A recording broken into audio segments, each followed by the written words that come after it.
All right, here we go. We're going to graph quadratics today. This first slide is a recap from the last lesson, so it's going to go kind of quick. If you need to pause and write this stuff down, please do.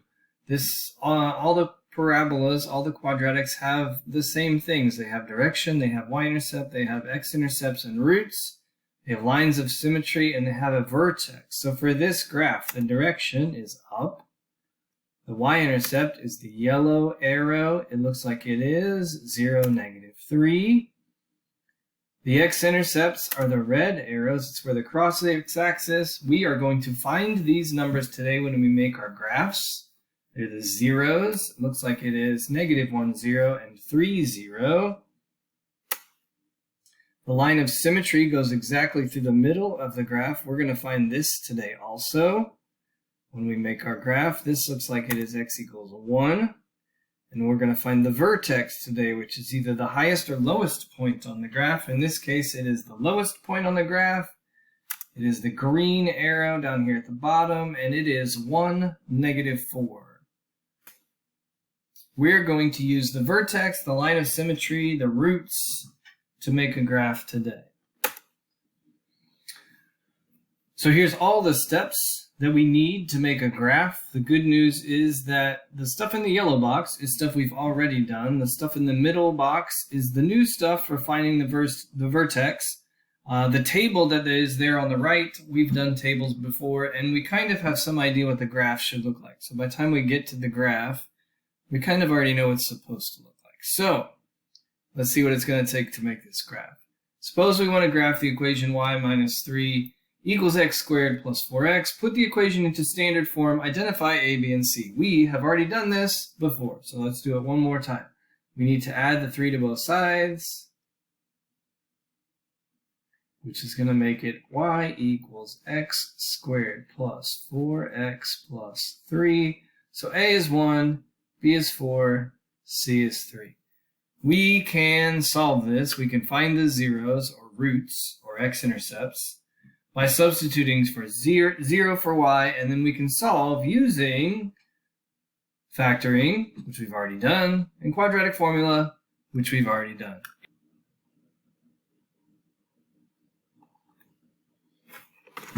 All right, so if we can find our magic numbers, we're going to factor. If we can't, we're going to use quadratic formula. So let's try to factor. Oh, c is 3. Sorry, c is 3. So we need two numbers that multiply to make 3, that also make 4. So 3 plus 1 should work. So this is going to be x squared plus 4x plus 3 equals 0. And then we're going to factor x squared plus 3x plus 1x plus 3 equals 0. So these are going to be in parentheses, and these will be in parentheses, so we can take an x out of here and a 1 out of here, so we get x plus 1 and x plus 3.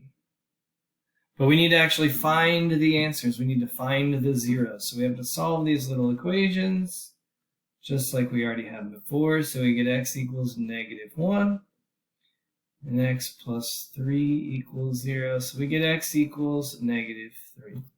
All right. So those are two of the points that go on our graph. So -1 and -3. All right. So now we can move on to finding the vertex. To find the vertex, we need the x value of the vertex, which is this little mini equation right here. X equals -b over 2a. And it's the same b and a that we already had. -4 over 2 times a, which is 1. So -4 over 2. So x is -2. So that's also our line of symmetry. So let's draw our line of symmetry. Our line of symmetry goes right down through the middle, through the -2. There we go.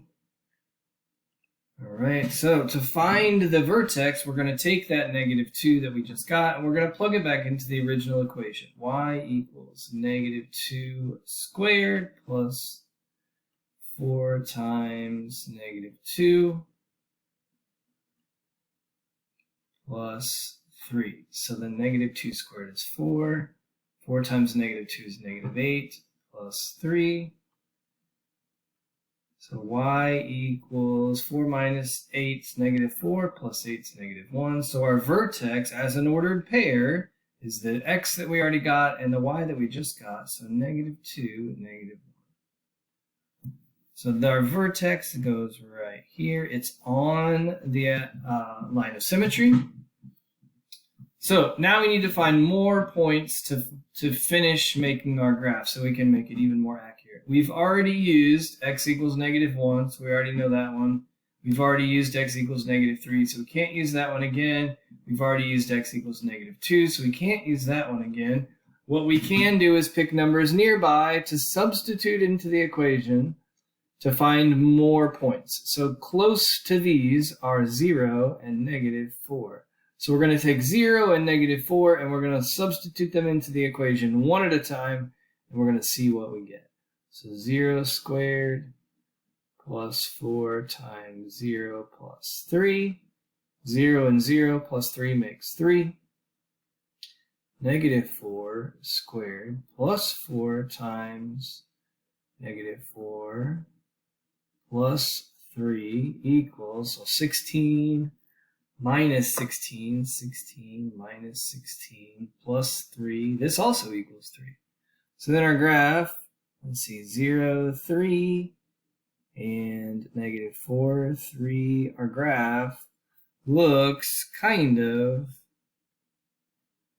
like this. There we go. I missed the dot there on the left a little bit. But it goes through all the dots we just found. We found the intercepts, we found the vertex, and we found 2 more points to make our graph.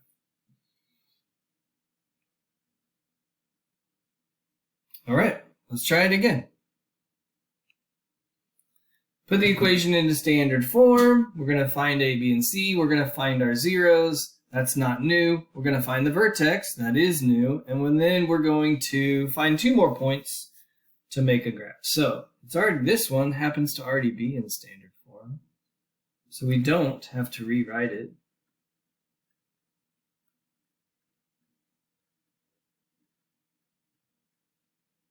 So A is -1, B is 2, C is 1. Find the x-intercepts by substituting 0 for y. Solve by factoring or quadratic formula. Factoring is usually easier if we can find our magic numbers. So A times C, so -1. 2 numbers that multiply to make -1 that also make 2 do not exist, so we're going to have to use quadratic formula. So x equals -2 plus or minus the square root of 2 squared minus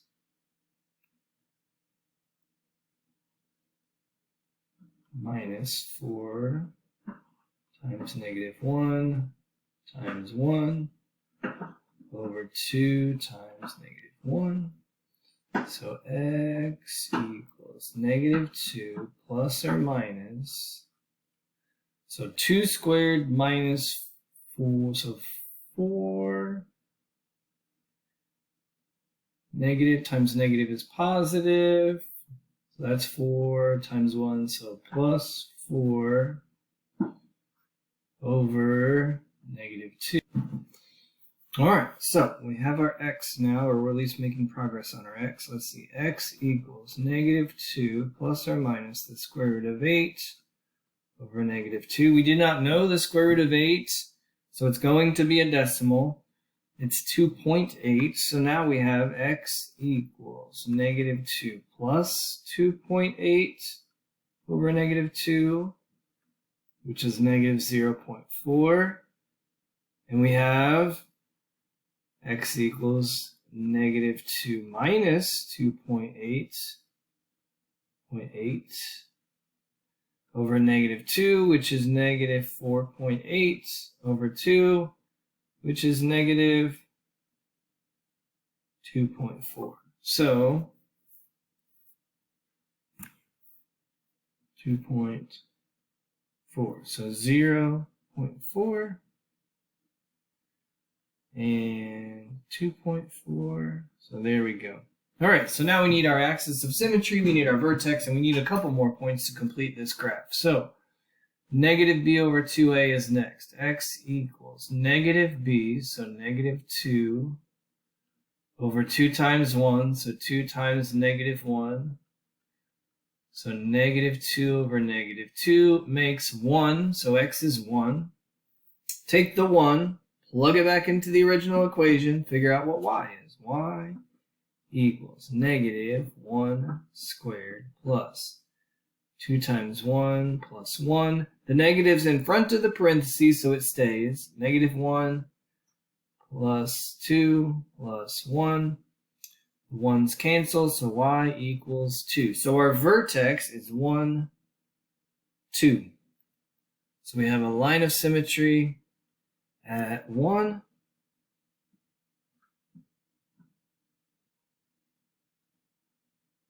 There we go, and we have a vertex at 1, 2. So we've already used the decimals. Negative 0.4, 2.4, and 1. We need to find some more ordered pairs to make this graph. I say we should probably try negative 2. Let's see what we get when we put negative 2 in there. Negative 2 squared plus 2 times negative 2 plus 1. 4, so negative 4. And another negative 4, minus 4, minus 4. Plus 1, negative 4 and negative 4 makes negative 8, plus 1 makes negative 7. Negative 2, negative 7. 1, 2, 3, 4, 5, 6, 7. Since this yellow line is a line of symmetry, it is a mirror image. It will be exactly the same on the other side. So if we count over 1, 2, 3 to get to the yellow line, we can count over 1, 2, 3 to get to the other side and make a mirror image of the point we just got. And that will help us make the rest of our graph. So our parabola looks something like this. Hopefully it's a little easier to draw on your paper. All right. That's our lesson for graphing quadratics. Hopefully all of that makes sense. If you have any questions, be ready to ask in class. Thank you. Have a good night.